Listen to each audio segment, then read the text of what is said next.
Добились своего. Закрытый участок улицы Кирова вновь откроют. Увеличение на 4 миллиарда. В Илтумэне рассмотрели проект закона о бюджете республики. Куда животным переехать? В Мирном обсуждают вопрос переноса парка «Живые алмазы Якутии».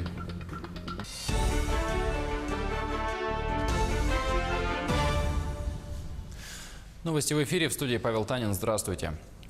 Проезд по улице Кирова в Якутске откроют в День Республики. Речь идет о перекрытом участке дороги перед Домом правительства, который давно вызывает немало обсуждений. Улицу на перекрестке с Ярославского закрыли еще в 2014 году. С тех пор там образовалась автомобильная парковка. Общественность города и региональный штаб Общероссийского народного фронта в этом году добились включения проекта восстановления сквозного проезда в федеральную программу «Комфортная городская среда». В рамках его реализации уберут не только ограждения, но и облагородят прилегающую территорию. Накануне уже установили велопарковку. Однако работы проходят не без проблем. Светофор на перекрестке установлен, по сути, прямо на проезжей части. Мы уже получили необходимый акт обследования, свидетельствующий данный факт. Во вторник ближайший у нас планируется комиссия по безопасности дорожного движения, где мы уже протокольно примем решение по переносу этого объекта. Вчера мы установили велопарковку для того, чтобы веллеры могли спокойно оставлять свое имущество, прогуливаться по площади. Также думаю, что те люди, которые работают в Доме правительства и ездят на велосипедах, тоже могут пользоваться этой велопарковкой. Планируем также установить вторую поближе к их лестнице. У нас время есть, поэтому будем работать. Сотрудник мини-молокозавода в Мирном признан виновным в причинении смерти по неосторожности. Напомним, год назад при стерилизации молочной тары оторвалась крышка автоклава, находившегося под высоким давлением. От удара, отлетевшей крышкой и корпусом самого автоклава, погибли упаковщица-укладчица и слесарь-оператор. Еще две работницы цеха получили ожоги и были госпитализированы. Завершено расследование уголовного дела по обвинению сотрудника совхоза «Новый» АК «Алроса» в совершении преступления, предусмотренного частью 3 статьи 109 Уголовного кодекса Российской Федерации. Это причинение смерти по неосторожности. Приговором суда подсудимый признан виновным и приговорен к 3 годам лишения свободы условно с испытательным сроком 3 года. Смертность населения в Нерюнгринском районе в 2017 году уменьшилась на 6%. Такие данные озвучили в ходе совещания в районной администрации. Показатель общей смертности в динамике за 5 лет имеет волнообразную кривую. Самый высокий показатель отмечен в 2011, самый низкий показатель в 2017 году. Смертность является одним из значимых показателей, отражающих демографическое развитие территории. Также специалисты отметили, что в общей структуре смертности мужчин умерло больше на 26,5%, чем женщин. Доходы главного финансового документа Якутии увеличатся на 4 с лишним миллиарда. Депутаты Илтумен рассмотрели изменения в закон о государственном бюджете. Законопроект предусматривает изменение основных параметров доходов и расходов. Изменения доходной части связаны с увеличением безвозмездных поступлений по решениям правительства России по распределению дотаций, субсидий, субвенций и других межбюджетных трансферов. Отметим, что по состоянию на 1 марта госбюджет республики исполнен в общей сумме почти на 12%. Большей частью направлены 1,5 миллиарда на дополнительные выплаты зарплаты и пенсии до прожиточного минимума и достаточно большого объема, около 1,5 миллиарда рублей. Это 600 с лишним миллионов на создание дополнительных мест за 2 месяцев до 3 лет. И около 800 миллионов рублей это на развитие социального развития точек экономического роста субъектов Федерации, входящих в Дальневосточный федеральный округ. В Якутии активизируют работу по защите информационной системы от утечек персональных данных и вирусов. В столице республики прошел методический сбор с руководителями и специалистами, работающими в этой сфере. Участники озвучили проблемы реализации новых и имеющихся требований по защите информации. Заместитель руководителя управления Федеральной службы по техническому контролю России по Дальневосточному округу Ренат Хабибулин подчеркнул, что необходимо акцентировать внимание на профессиональной переподготовке и повышении квалификации специалистов в области информационной безопасности. Он отметил, что следует изучить новые принципы работы по защите от несанкционированного доступа в информационную систему с использованием межсетевого экранирования. Конечно, такая работа очень нам нужна руководителям, нужна ответственным работникам по технической защите информации. Сегодня эти задачи перед Россией вот в такой политический момент стоят, вообще очень на высоком уровне. Эта работа очень сложная, очень необходимое и, конечно, требует высококвалифицированных кадров. Стоит ли переносить и если да, то куда? В Мирном обсуждают вопрос о возможном переносе природного парка «Живые алмазы Якутии». Сейчас в нем обитают несколько десятков диких животных и птиц. От овцебыков и медведей до кроликов и павлинов. Варианты нового расположения парка предлагают самые разные. Но кому и зачем вообще понадобилось его переносить, узнавали наши коллеги.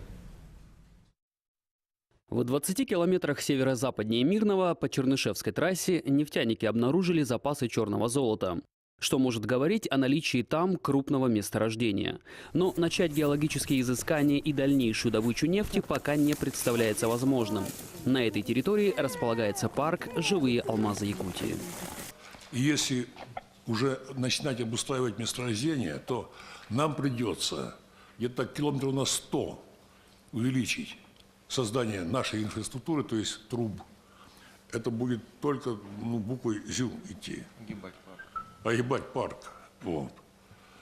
Поэтому нам это уже, кажется, то, что в экономическом плане это будет категорически невыгодно.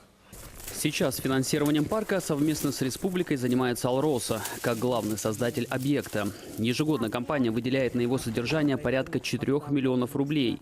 Нефтяники готовы взять на себя бремя этой ответственности, а также провести финансирование в размере 150 миллионов рублей на перенос объекта и его обустройство на новой территории их лицензионного участка на расстоянии 70 километров севернее Мирного. Было проведено 2 исследования. Это к вопросу о том, что полетать на вертолете, поездить на танкетке. Ученые из института, Сергей Семенович не даст соврать, и летали, и ездили, да. Провели в тайге не один день. Они все обходили, объездили, жили в живых алмазах. Они смотрели это своими ногами, глазами и руками. И это были не просто люди, да? Это были профессионалы, которые изучали, смотрели не просто, а красиво здесь или нет, а которые брали пробы земли, пробы воздуха, воды и так далее. На собрании, куда пригласили все заинтересованные стороны, разработанный эскиз парка возражений не вызвал, но против нового места выступили все. Тут Николай Петрович написал, что дальность, вот самое положительное, дальность от населенных пунктов. Это же абсурд, как дальность. Тогда для чего мы вот этот парк должны строить? Это мы же должны строить для людей. Чем ближе, тем комфортабельнее, это лучше. За перенос парка в южном направлении выступили охотники и представители общественных организаций, мотивируя это наличием хорошей кормовой базы для животных, красивой природой и большей доступностью для населения. Данный участок, который вот вы выбрали на эскизном проекте, оно не соответствует, и наше общество полностью категорически против. Это конкретная позиция наша. Далее, то, что Сергей Семенович и другие представители как коллег, скажем, Министерства охраны природы, высказали, что перенос парка рекомендуют в сторону южном направлении по Ленской трассе. Да, это как бы более удобный и выгодный вариант. По итогам общественных обсуждений появилось 4 варианта развития событий. Первый предполагает перенос парка на 70 километров севернее Мирного. Второй вариант – оставить парк на прежнем месте. Третий – перенести его южнее Мирного на 35 километров. И четвертый вариант предполагает его разделение на 2 части, также с переносом. Эти проекты внесли в протокол и направили в Министерство охраны природы Якутии, в чем видении и находится парк. Роман Муконин, Артур Голиков, телеканал «Алмазный край». По расширенному прогнозу вскрытие реки Лены в районе города Якутска ожидается 15 мая. Паводок ожидается более сильный, чем предыдущие несколько лет. Это связано с тем, что толщина льда в районе Якутска на 30 сантиметров больше нормы. Сейчас среднесуточная температура апреля и мая будет превышать средние многолетние значения, поэтому особое внимание уделяется подготовке к паводку с точки зрения оборудования пунктов временного размещения. Большое внимание уделяется местам возможного обрушения берега. Под угрозой ряд жилых домов в Хатасах и в пригородах. Пригородные администрации и управление промышленного округа ведут подворовой обход, который должны завершить в конце следующей недели. После этого станет известно, сколько людей проживает в зоне возможного затопления. Очень важный вопрос для столицы – это вопрос водоснабжения. Здесь работы будут проводиться по линии водоканала. Мы ожидаем, что паводок будет все-таки более сильные, чем вот предыдущие несколько лет, в связи с тем, что толщина льда у нас на 30 сантиметров где-то в районе города Якутска больше нормы. Вот. И сейчас среднесуточная температура и апреля, и мая она будет превышать средние многолетние значения. Поэтому сейчас особое внимание мы уже уделяем подготовке к паводку с точки зрения оборудования пункта временного размещения, с точки зрения подготовки ПГС, песка для тех сооружений, которые, может, нам придется временно делать так. Готовимся мы также уже к отгону скота. Среди жителей Нерюнгринского района немало известных людей, которые своими увлечениями или профессиональной деятельностью прославили Южный Якутский край. Мастера слова занимают в этом списке особое место. О некоторых из них и новом сборнике стихотворений расскажут корреспонденты. Новый библиографический указатель самородки земли Нерюнгринской, подготовленный сотрудниками информационно-библиографического отдела централизованной библиотечной системы, знакомит читателей с творчеством местных поэтов и прозаиков. Это первая попытка библиографов собрать воедино информацию о наследии нерюнгринских авторов, которые внесли и продолжают вносить сегодня свой вклад в литературную жизнь района. Подача таланта может происходить везде и всюду. Можно и общаться прямо на улице. Вот я сегодня встретилась с человеком совершенно незнакомым. Он ко мне подошел, и мы обменялись стихами. Вот просто почему-то друг друга узнали. Можно выступать в школах. Или вот, допустим, Татьяна Ивановна Знамечкова. Она ведет литературную гостиную «Встреча». И под свое крыло она приглашает всех талантливых музыкантов, поэтов, людей творчества. Вот, и они делятся своим творчеством со зрителями. Указатель рекомендован самой широкой читательской аудитории – учащимся, студентам, преподавателям, филологам, краеведам, всем, кто увлекается литературным творчеством и любит читать. Он существенно облегчит поиск произведений нерюнгринских поэтов и прозаиков, а также литературы об их творчестве.